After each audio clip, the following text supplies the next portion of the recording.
Here we go. Let's make it a good day. We do it our own way. Let's make it a good day. Oh, no matter what they say.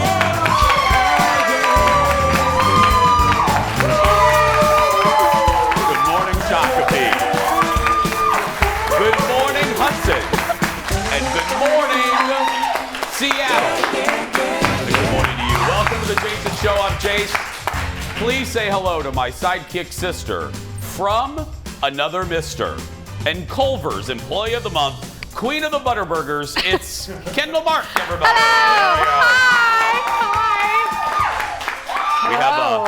Hello. We have a rowdy group. I was joking with the audience that, the beginning of the week, since we brought the audience back. Look, here's the deal. I've never said this on the air before. We are very proud. When we started the show, I've said this part before. The bosses, the big bosses, were like, "Oh, I don't know if we should do an audience every day. This isn't LA or New York." And Jeff and I said, "No, we'll be able to get an audience every day."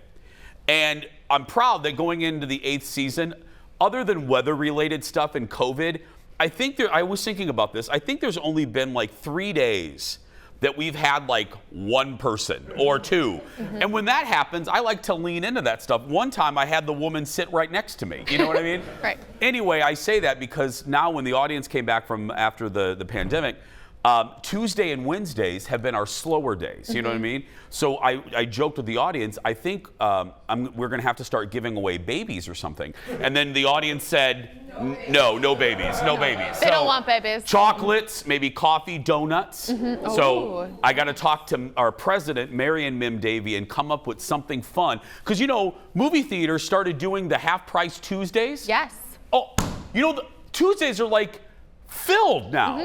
So we got to do that for Tuesday and Wednesdays around here. We got to get that bar cart, but with donuts. I know. I do want to. Oh no. Okay.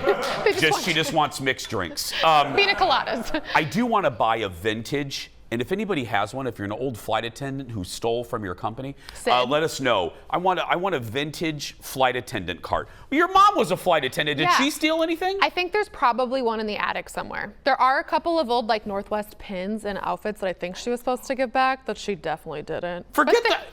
Sid! I know. Sid, give us your cart. Give us the cart, Go Mom. look up in the attic. I want that cart. Okay, we'll work on it. Because that way we can go around and serve people, little refreshments. Little refreshments and donuts. Yeah. I do a radio show before this show over there on My Talk 107.1. If you're in other parts of the country, it's a pop culture. Thank you. It's a pop culture talk station. I'm the morning guy over there with my buddy Alexis. Been doing it since 2006.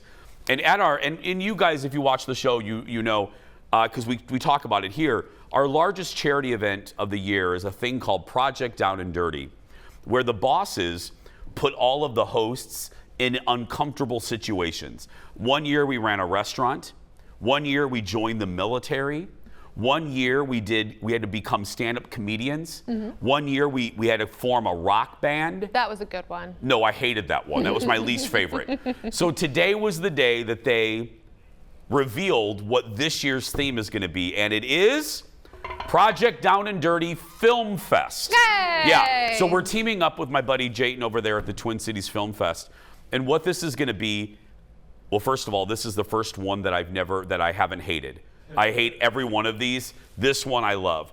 All the shows, each show has to write, produce, film, edit their own 7 to 9 minute film in 4 days. And then we premiere it. We're going to have a big premiere at the Icon Theater in St. Louis Park, my favorite theater. And then people like you can buy tickets and that money goes to charity. Can you do a murder mystery? Well, we have to do. It has to be somewhat comedic. It can be a Western comedy. It can be a horror comedy. It can be, I got to tell you, I am so excited for this because on my show, we have a secret weapon. She's you know her, she's been a guest here. Dawn McLean, my executive, she's the Jeff over there. Dawn McLean is a screenwriter. What? She went to screenwrite, yeah. She has a degree. Do? She's a screenwriter. What? And a paranormal investigator. Right. And the executive producer of a mediocre radio show. Yeah. She doesn't even need you to. She She can just doesn't do it all really need us. herself. But that's our secret weapon. I'm really excited. That'll be so fun. It's coming up at the end of September. I'll give you more information when we get closer. Can I be in it? Can I be the dead person if you do a murder mystery comedy thing? Sure, you could be the cadaver. Sure, yeah. Let's get started, everybody. It's time for the hot dish. Roll it, Leo. Here we go. Going to Hollywood. Victim number 1, Kendall Mark. Hey. Yeah. We start with a battle over a letter of the alphabet. I'm not kidding. Oprah's company, Harpo, is filing suit over the letter O. This is not a joke. According to TMZ, Harpo Studios is suing a pair of podcasters behind the show Oprah Demics. They talk about everything Oprah, her best TV moments, Oprah's cultural impact, and a lot more. Well, Harpo says that letter O right there in their logo violates trademark infringement. The lawsuit says the giant O could be confusing to us fans, thinking that Oprah herself is behind this podcast. So here it is, compared to several actual O's in the O universe, okay? So there it is. There's the O compared to the official Harpo Studios logo. Now here's where it does get tricky. There is the O compared to the O from O, the Oprah magazine, okay? That I can see. The Harpo logo, kiss my butt. That's not even close. That's not even, come on, you're insane. Harpo doesn't want money in this suit. They just want a judge to stop the podcast host from using that particular O to build their brand. This could backfire on them. I always remember this story, and I was little, but I remember my parents talking about it. There was a little bitty nursery school, little bitty daycare, I should say, in my hometown in Michigan City, Indiana, who had hand-painted Disney characters on the side of the building, and Disney sued them. And even as a kid, I thought to myself, Mickey Mouse is worried about Lee's baby house in Michigan City, Indiana. You know what I mean? Like, why is Mickey Mouse worried about a little bitty nursery school? It's not a good look publicity-wise. No, I do think though, we saw the comparison. They're real similar, and there is a sense of if you're going to have a brand and you're going to protect it, then you just gotta. There has to be a line drawn. Yeah. And so you draw the line and hope for the best. The fact that they don't want money, I think, helps. They're just like, just stop using it. That does help, and you can't really blame them. You don't want, because Oprah has a podcast of her own. Right. You don't want people thinking, oh God, this looks really official. Oprah's behind it. I get all that. But just front facing it doesn't look real. It's like David and Goliath, Right. Anyway. Next up, we now know who's going to be hosting this year's Primetime Emmy Awards. Saturday Night Live star Kenan Thompson will host. It's going to air on Monday, September 12th. The Emmys this year will air on NBC. They switch networks every year. And they're going to stream live for the first time on NBC's streaming service, Peacock. Several SNL alums have hosted the show over the years. He's going to be great. Again, thankless job. Nobody wants this because you can't make anybody happy. But Kenan's going to be good. I think comedians are always just the way to go. We should just keep it at always just give it to a comedian who can do it live. Yeah, never give it to an actor, because what you get is Anne Hathaway and James Franco when they co-hosted the Oscars. Remember that debacle? Oh God, I forgot. It was so painful. It was awful. I think I partially blocked it out of my memory. Oh, it was probably one of the, other than Rob Lowe's Dancing with Snow White, it was one of the worst Oscar moments. Staying on the topic of award shows, The Hollywood Reporter says the Golden Globes will be back on NBC early next year. Now, if you don't remember, NBC dropped the Globes after alleged unethical conduct in the Hollywood Foreign Press Association. That's the group that puts on the Globes. They also had 0 black members in the group. Other reports say, not so fast there. It's not a done deal yet. Look, I want them to correct their mistakes. I do miss the Globes because out of all the award shows, the Globes is the most fun. Right, they're relaxed. And it's the one that doesn't take itself so seriously. I mean, Ricky Gervais poking the egos of these people, that's fun. That's what people like. I'm looking forward to the Emmys just because I feel like the Emmys now are bigger in my eyes than the Oscars because of the content. Like there's more really good shows out there than movies. Kendall Mark, shiver me timbers. What? That is a great point. That is a great point. Thank you. I'm here tomorrow too. No, that's a great point because the best material isn't in the movie house anymore. It's on TV. Yeah, it's all the streamers. God, I love you. Thank you. Next up, Kate McKinnon is speaking out about leaving Saturday Night Live. She was on with Jimmy Fallon last night and talked about dealing with the change. But are you prepared for a non-SNL, a year of not going into work at 1 in the afternoon and staying up till 4 in the morning every night? I'd like to think I am. My cat has been like, oh, now you're home. After a decade of you being gone out all hours, now you're home. Fine. Well, I'm already asleep. Well, I'm not talking. Well, then fine. Then I'm going to sleep. I'll stay up all night, and you won't know where I am. How about that? It's just like pets. It's like other pets during the pandemic when we were all home and then we left and the pets are like, why are you leaving? Like, what's going on here? In my case, my dog was like that. She was like, why are you here? Yeah, mine too. Kate says she left behind all the prosthetic noses and ears that she wore over her tenure. Can you imagine that collection? Oh, that would be great. A bin of noses. Yeah, here's my Hillary one. Here's my, you can see that on the Tonight Show's YouTube channel. Lots more to come, everybody. We'll be back right after this. Stay with us. We are just getting started. Coming up next, more Hot Dish for you. Yes, there are a lot of positives when it comes to Chip and Joanna's Fixer Upper, but if you live in Waco, there's some bad as well. We'll tell you all about it. Then Kendall tries another 9 to 5, and today, Whoa, it bubbles! What's it doing? Why is it bubbling? she's working in a brew house. Insert your own joke there. And my latest best thing ever, a show I can't believe I like. That and more when we come back.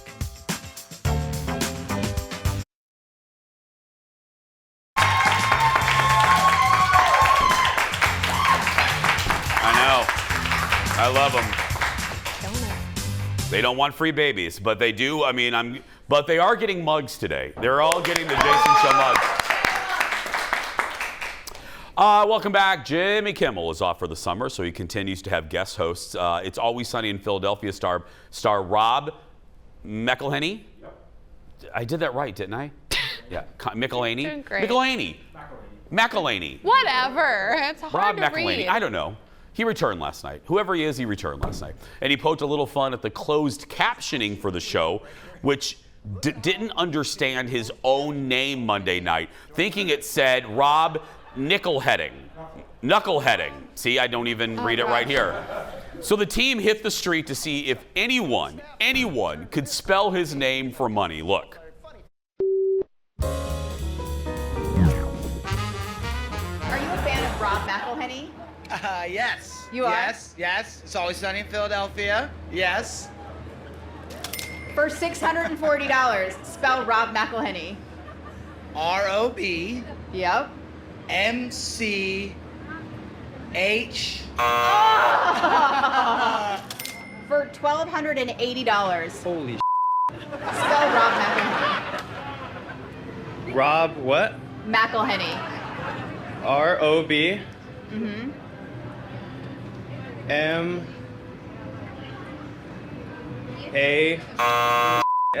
Enough with the doubling. For $1,280, spell Rob McElhenney. R-O-B. M-A-C. Mahoney. Can I buy a vowel? C-C-E-L-F-A. M-C-E-L-H-E-N-Y.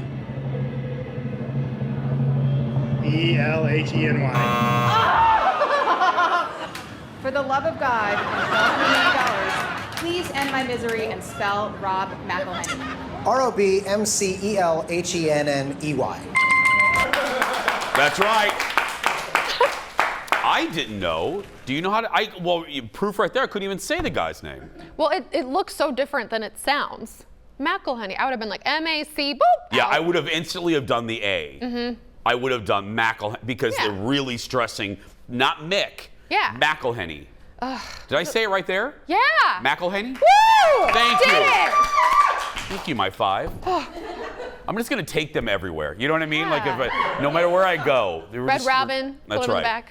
More late night now. Ben Stiller was on with Stephen Colbert last night, and he said something interesting happened while teaching his teenage daughter.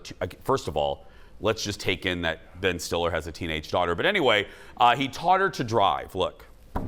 And what really helped her was if we just played her favorite artist on the iPhone, and we just play Taylor Swift. So we would just drive and play Taylor Swift, and I was a fan, but I think now I'm total Swiftie. Sure. Yeah. You're the demo. Yeah. That's the demo right there. Because, you know, you get deep into it, and we got into the later stuff, folklore, Evermore folklore. Sure. You know, about Cardigan, Betty, and August all being about the same love triangle, but from different points of view. Obviously. Yeah, and the Obviously. characters are named after Ryan Reynolds and Blake Lively's kids. You knew that? Sure. Yeah. And then the all too well 10-minute Taylor's version from the vault. Wow. Ben is a Swiftie. Dropping Admitted to being a knowledge. Swiftie. Yeah. Colbert said the same thing happened to him while in the car with his kids. He became a Swiftie. I actually just learned some things I had no idea about, so thank you for that, Ben Stiller's Stiller. oh, I'm sorry, I didn't mean to interrupt you there. No. Ben Stiller's aging really well. Uh-huh. He looks really, he looks good at the gray. He does. Yeah. I concur. What? I concur. Yeah. I still love Reality Bites. I want you to watch that movie. It's my favorite Ben Stiller movie other than Dodgeball. If you can dodge a wrench, you can dodge a ball. Yeah. So but good. Reality Bites, it speaks to my generation, Generation X. Okay. Winona Ryder, Janine Garofalo, Ethan Hawke, Ben Ooh. Stiller, Ooh. Steve Zahn from here. Yeah. P-Flag. Anyway, that's a reference. If you watch the movie, you know, and you just laughed out loud. Next on the dish, an interesting take on the popularity of the home remodeling show Fixer Upper. Listen to this, Mom. So here, if you guys don't know, hello, it's Chip and Joanna remodeling homes in their hometown of Waco. Y'all know it's hugely popular. Well, listen to this. A new article in the Houston Chronicle suggests the popularity of the show is bringing new homeowners to the city, causing home prices and property taxes to go way up. Some people who already lived in Waco can't afford to live there now. Another issue, renters say that they're being forced out so landlords can make room to rent to all the tourists coming to Waco. By the way, the average household income in Waco is $40,000, with 25% of people living below the poverty line. Well, on this show, I've always said, how many more houses are there to make over in Waco? Mm-hmm. But on the radio show, I have been predicting this for years. Yeah. I knew this was going to happen. Mm-hmm. It's the good with the bad. Yeah, you have throngs of tourists coming into your city, but the poor people that live there, that before Chip and Joanna, they're the ones paying the price when they should be benefiting. Right. It is a weird, it's that conundrum of you want the town to do well, and Waco didn't have a great reputation before Chip and Jo, so now people want to go there, but nobody can afford to be there. Yeah. It's kind of sad. I'm just glad, for the good people Waco, I'm just glad that we now know Waco for this and not for what it used to be known for, you know. Right. Right, number 5, right, 5, yeah. Mm-hmm. Woo, just saying. Mm-hmm. If you're young, Google it, you'll find out. I don't want to bring the party down. Next on the dish, a new gig for Jimmy Fallon. His reboot of the classic game show Password premiered last night on NBC. I watched it, and before I share my review, because you know I love good classic TV, here's a little clip. Guess what, Jimmy? It's on you. The password is Rocky. I'm gonna play. Yep, he's playing. Adrian. Adrian. Adrian. Rocky. Yeah. You see the host Keke Palmer. Bottom line, it's great. It's great. It's really good. Some of these reboots don't need to happen, and some they change it too much. This sticks to the original, very simple format. You get a password, and you have to convince the person, your partner, the word by only saying one word.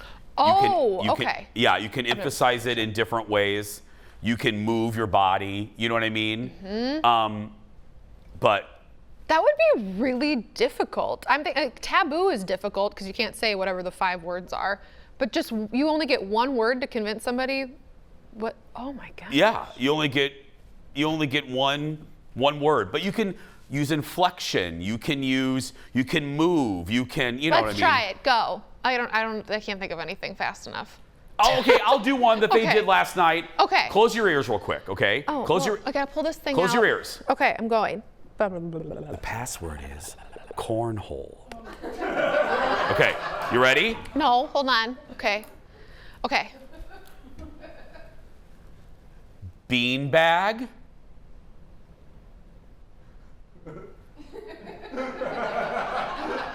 I need more inflection. Beanbag. Cornhole. Yes! Yes! Oh, we got it!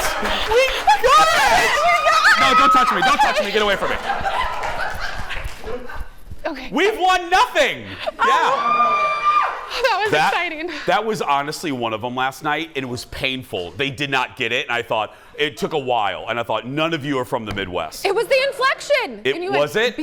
Beanbag. Beanbag? Oh, like the boom. Yeah, so you can do stuff like that. It's actually my favorite, other than Wheel and Price, they're all still in the air. It's my favorite classic show because of the simplicity.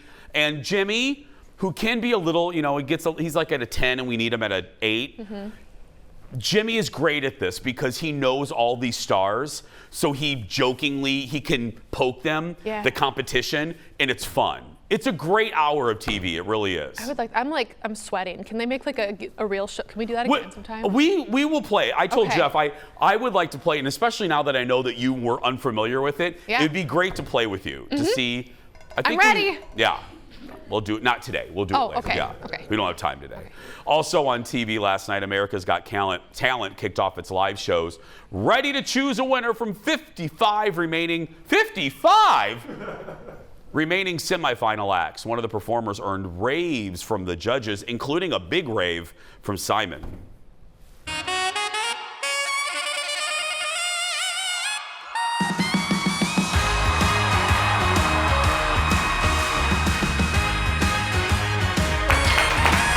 Look at that. So, my friends, that's Avery Dixon. He's a saxophonist with his rendition of Higher Ground by Stevie Wonder.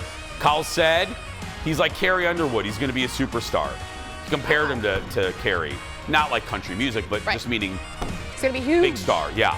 I mean, I haven't seen someone I love listening to Kenny G, and I haven't really heard another saxophonist that I've been really excited about. This guy sounds fun. He'll be great. He may not get just a show with him, but he'll be placed in a band. He'll get a gig from that. I guarantee it. Mm-hmm. Another performer earning raves, country singer Drake Milligan. His song started climbing the country charts after his audition. He was back with a new song last night.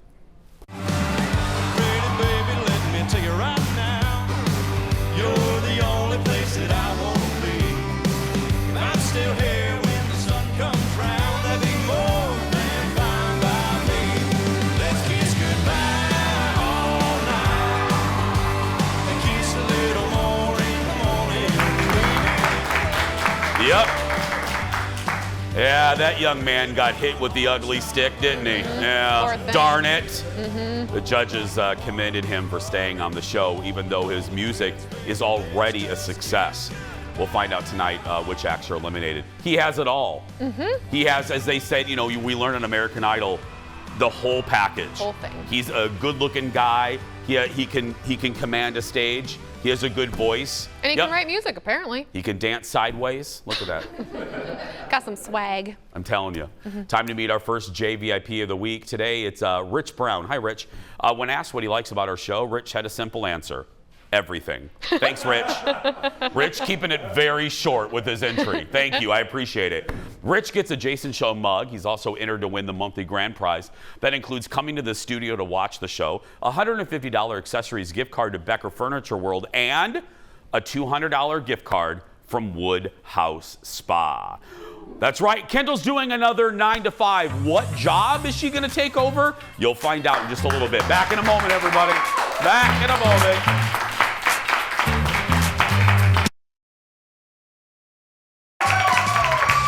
Welcome back. Welcome back to the show. Last week, we all saw Kendall attempt to clean up after some polar bears at the Como Zoo in St. Paul. That was real good. Today, she's attempting yet another job. This time, Kendall is trying her hand at making beer. She has a lot of experience drinking it, but can she make it? She's getting help from the team at was it Bauhaus? Bauhaus Brew Labs. It's our latest. Kendall tries your 9 to 5. Okay, so we're at one of my favorite breweries at Bauhaus, and I'm going to learn how to be a master brewer today. It'll only take 1 day, aka 1 hour, right, Chris? Yep, it took me 1 day, aka 1 hour, to become a master brewer myself. So Great. We'll have you doing everything from brewing to kegging to cleaning to tasting, the whole deal. Heavy emphasis on the tasting because I have a very educated palate. Can I just ask you one question before I get up there? Of course. Why is there a piñata up here? We have a bunch of little Easter eggs hidden all over the brewery. So as you go on, as you start working here, you'll start to notice things all over the place and start to appreciate them one at a time. Okay, we're on like a time schedule. Am I right? Yep, That yep. has to do with this? Yep, and you're late. So what you're gonna do is you're gonna take this bucket here, you're gonna ride up these steps, and you're gonna throw it in the left vessel here. Godspeed, little grains. Whoa, it bubbles! What's it doing? Why is it bubbling? It's nucleating in there, so. Nucleating? Yes. Like nucleate. Like science, yeah. It's like science. Witness nucleating. It's science. On our way, I mean, I've already achieved one life goal, and that's to stand on top of a giant vat of beer and pour something into it. Congratulations to me. More trinkets, more little Easter eggs. She doesn't have feet or an arm. Some of the Easter eggs around here are humans too. I don't know if you'll notice, but they might be obvious. Why we're looking at all this posing. Yeah, so this is actually how we get a beer from these large stainless steel vats into the smaller stainless steel vats that is what's typically called a keg. Are we kegging? We're kegging today. Yes! So, I've only done the opposite side of this. oh, drinking. Yes. Yes. Are there any Yes. keg stands involved in this? No, not today. Okay. All right, so I push down and twist. Push down and pull the handle out. Out and goes up. Yep. And then I turn it counterclockwise. Other Okay. counterclockwise. Other counter. Oh. That would have been clockwise. Your other left, and then pull it up. Yep, pull it up. There you go. Oh. How do you see through all the bubbles and a yellow mask? He can't see at all. Can't see either. Oh wait, There you go. clockwise? I There you thought it go. was counterclockwise. There you go. All right, now you got one more step. This is the moment. Are you filming this? Gerg. Down. You're locked in. In. I would like to bless you all with this delicious beer. Let's go do more fun stuff. More fun things. Okay, so we're in the very secretive area. I'm guessing this is like where the taste testing. I have a very developed palate. I'm very good with Bauhaus beer. Yeah. I'm excited for this opportunity, so I Yeah, just wanted to say thank you. that's perfect, yeah. Mm-hmm. Unfortunately, we're not doing any of that today. Instead, we'll be having you scrub this floor. Cool.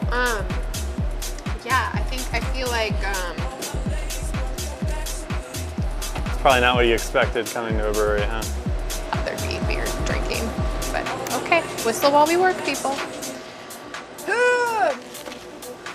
Just like Cinderella, she became a princess.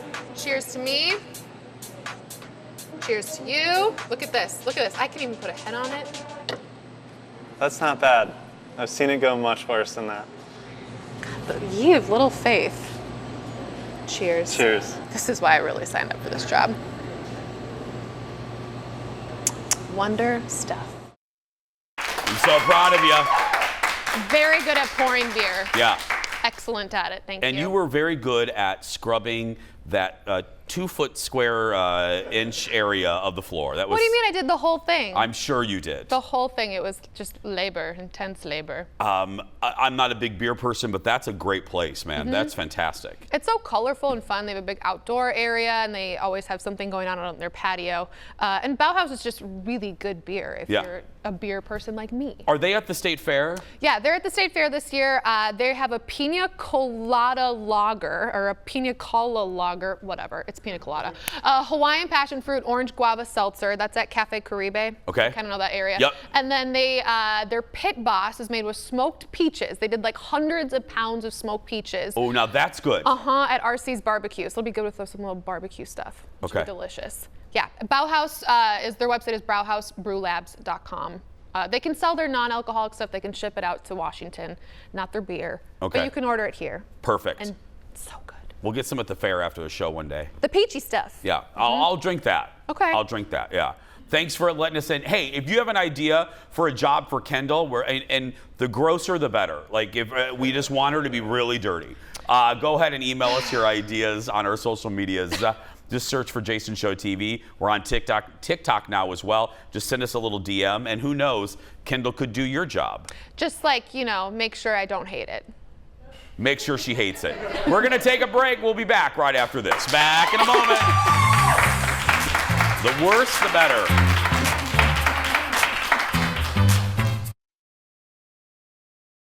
Let's make it a good day. We do it our own way. Let's make it a good day. Oh, no matter what they say. Oh, yeah, yeah. Oh, this is good. I'm eating a little crow today. Eating a little crow. Welcome back. It is a TV show that I thought would be really stupid. In fact, it was reviewed by producer Ted a year ago on the show. But today, I am actually naming it a best thing ever. So here's the backstory. Over the weekend, our social media expert and my girl Addie told me I had to start watching a dating show on HBO Max. That dating show is Fun Boy Island. We changed the name because we don't want to be fired. We added the fun. So today I'm here to admit three things. Addie's right. Ted was right. I know. He's not here, so that's why I'm saying that. Okay. And I'm hooked. Look. Maybe. I was raised by a single mother. That's hot. She has a big heart, and I love her. You have siblings? No, I'm the only child. Me too. No way. Yeah. Are you bratty too? No, I'm not bratty. Good, because there's only room for one of us being bratty. Oh, okay. So we're already taking this to the next level? I love it. I love to hear it. So what stood out? I just thought you were really handsome, and I appreciate it. I was like, we would look cute together. Like, we did like a holiday card. Listen, if we had babies. Our babies? Okay, let's slow down. Slow down. Baby steps. Baby steps. What do you do for fun? For fun? Sleep. Oh, I love sleeping. You like that? I'm obsessed. And I know. Do not judge me. That's from the first episode of season 1. So here's the concept. 3 women must pick from a pool of eligible men. Isn't it like 24, Addie? Yeah, 24. Half of them are fun boys, meaning they just want to sleep with you. Oh. And then the others are nice boys, and they really want more. They want a relationship. So the audience, now you're kind of let in on some of them. The audience kind of knows some who are... Which? Yeah. So part of the fun is discovering who's really there for the right reason. And the other right there, Nikki Glazer, is the host. She is fantastic. And this is why. This is why I think I'm okay with this. I don't like these type of shows usually because she laughs at the format. This show doesn't take itself too seriously.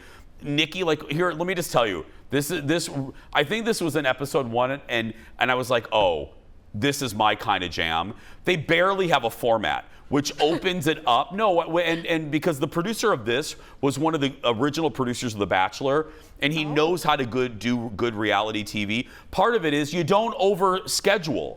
You leave room for Jesus to walk through the door. You know what I mean? Or sex in a hot tub. You know what I mean? One or the other. So Nikki, at one point during the ceremony at the end, the elimination, she literally looks in the camera and she goes, okay, I don't have anything else to do, I'm leaving. And she walks off the set, and I'm like, this is fantastic. Like, they don't care. It's great. So people find love? Well, yeah. I mean, there's connections, and even some fun boys, even some bad boys, that when they reveal they're bad boys, are they having second thoughts? Are they actually not? Are they changing their ways because they're making a connection with one of the three women? Are you telling me there's humanity in this show? No, I'm not telling you that. I'm just, and then there's, Addie and I were talking about this, another great thing. They know how to get you. There's almost a twist in every episode. They throw out what little format they have. They don't care. They're like, okay, you know what? This time you're all leaving. You know what I mean? It's so good. Do you like the women? Because I feel like you'd have to. No. Oh. No. Oh. Especially that one, CJ. Oh. If I saw her on a raft in the ocean and I was on a boat, I'd be like, beep, beep, bye. No. There she is. No. Oh, this sounds interesting. The other two I like. I don't like. I forgot their names, but they're very forgettable, apparently. But CJ, I cannot stand. You don't. Oh, and she gets worse as the episodes go. The other two I like. Okay. Yeah. I don't know if I'm convinced, but. No, you please just watch one episode. Okay. Give me your password. Season 2 of the show just started a few weeks ago. Funboy Island on HBO Max is my latest best thing ever, and I can't believe it. We'll be right back, everybody. Back in a moment. Stay with us. Brand new segment next.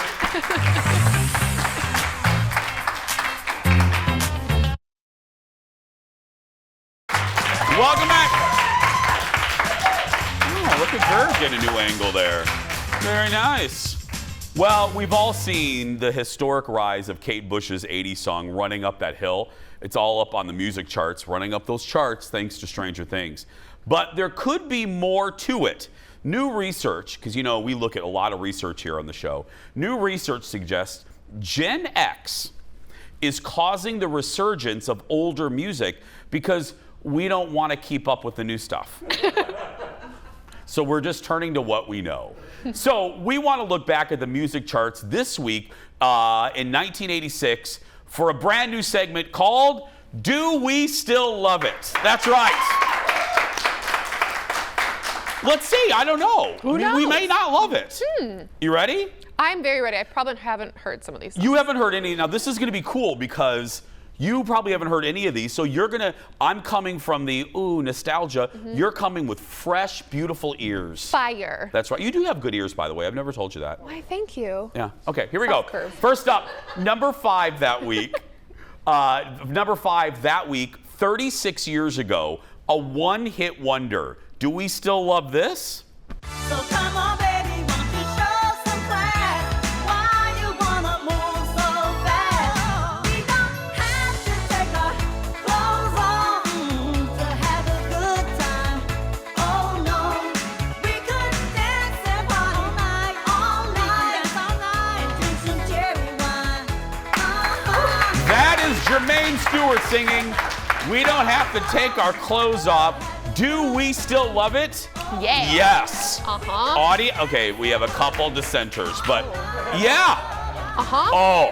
It took me till the chorus to know what song it was, but then it was like, oh yeah, I like this song. I remember. I think the youngins would like this song if this was on. You can dance to it. That's all we want. We just want to dance. I don't know. Y'all like some mid-tempo stuff too. Well, that's when we're feeling really full of self-rejection and loathing. Yeah, which you never feel here. Number 4 from 86, a song with one of the best videos of the 80s. Do we still love this? I wanna be your sunshine. Why don't you call my name? You better call the sledgehammer. Okay, that's Peter Gabriel's Sledgehammer. By the way, it won 9 MTV Video Music Awards. Look, the video's great. I could do without this song. I don't love it still. Reminds me of like dentist office music. What The hell kind of dentist are you going to? They sometimes play music, but I'm like, what is this? Okay. You know? Yeah, I don't need that one. So no, that's a big no on that one.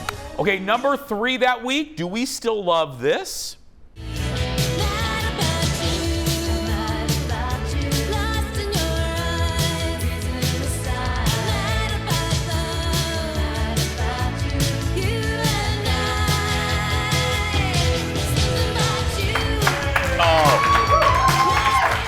Belinda Carlisle's first solo hit, Mad About You, after she left the Go-Go's and made us all very sad. But then I loved her. Yes, we still love this. Do you like this? It. I like it. I'm just being honest. I don't love it. Like, I like it. I'd listen to it, but I'm probably going to change it halfway through. You want my honesty? I want your honest opinion. You're wrong, but I want your honest opinion. Yeah. If you keep listening to it, you'll actually love it. I thought this would be the one that you would love. I can imagine driving in a car with the windows down with this song. That's what we did in the 80s. Oh, okay. I'm sorry. That's all we could do. I capital L like it. We didn't have the internet.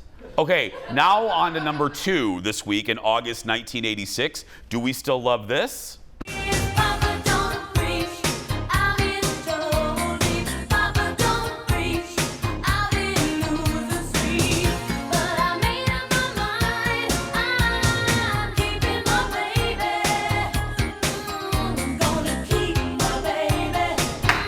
Yes.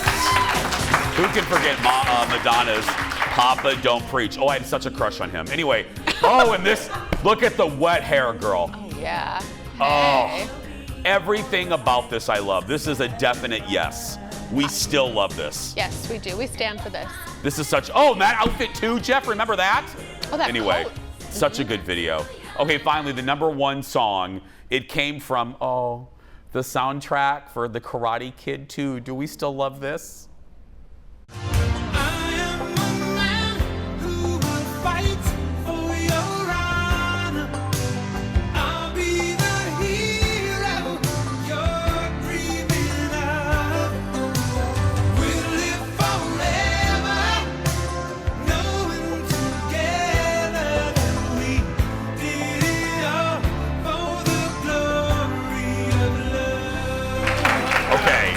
It is incredibly cheesy. That's Glory of Love by Peter Cetera. It was a huge hit. It was also nominated for an Oscar, and I'm not kidding. I judged all relationships. I wanted somebody, there's a scene in The Karate Kid 2 where Daniel is running up Japanese ruins with his girlfriend, and my feeling was if somebody really loved me, they would run with me across Japanese ruins to that song. Oh, wow. Colin, yeah. I hope you feel that way. Colin didn't do that. But we haven't gone to Japan yet. Other songs in the top 20, Danger Zone by Kenny Loggins in 86, Dancing on the Ceiling by Lionel Richie, and Nasty Boys by Janet Jackson. That's a good one. Okay, I love this segment. We're doing it every day. We'll be right back in a moment. Glory of Love.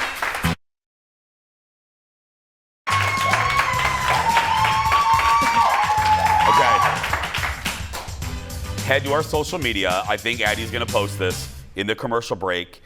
Kendall was trying to find the rhythm to an 80s hit.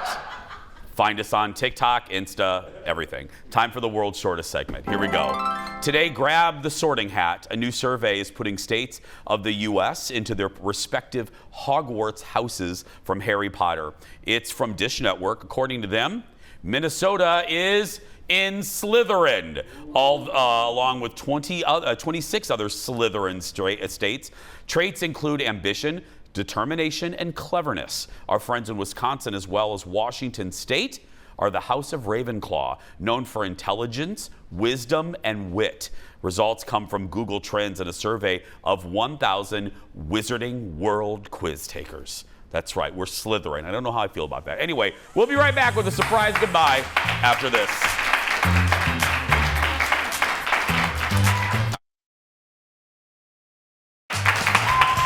Got instructions for this one. Well, you know how this works. I don't know what's in this segment until right now. It's time for the surprise goodbye. Okay, let me read this. Today, a water slide jump you have to see to believe. It's courtesy of a dad in France. Watch as he jumps onto the slide and goes soaring into the air. Oh, okay, let me see this. Let me watch this. Ow. Oh, no! No! Oh, my goodness. The guy goes by the name The Mascot online. Oh, my goodness. No. Oh, Daddy. That is horrifying. The jump was part of a competition by Red Bull. Yeah. Tomorrow, Grab your Frisbee. We'll see if producer Ted has what it takes to go disc golfing. But right now, go out there and be yourself because nobody can tell you you're doing it wrong. Have a good day, everybody.